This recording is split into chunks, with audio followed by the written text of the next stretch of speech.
Como usar a ferramenta curva de Bezier no Scribus. Olá, bem-vindos a mais um vídeo da Rata DCC. Neste vídeo vamos aprender como usar a ferramenta curva de Bezier no Scribus. Estamos com o Scribus aberto num novo documento de uma página. Clicamos aqui na ferramenta curva de Bezier.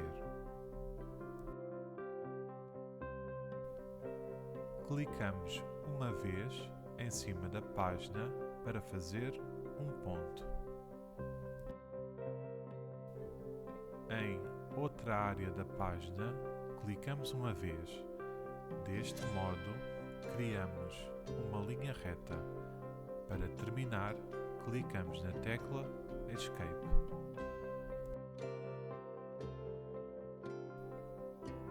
Com a ferramenta selecionada,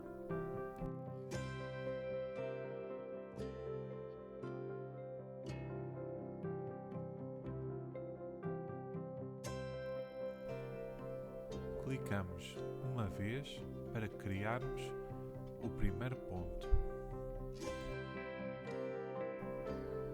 Clicamos e, desta vez, arrastamos para fazer com que a linha se torne numa curva.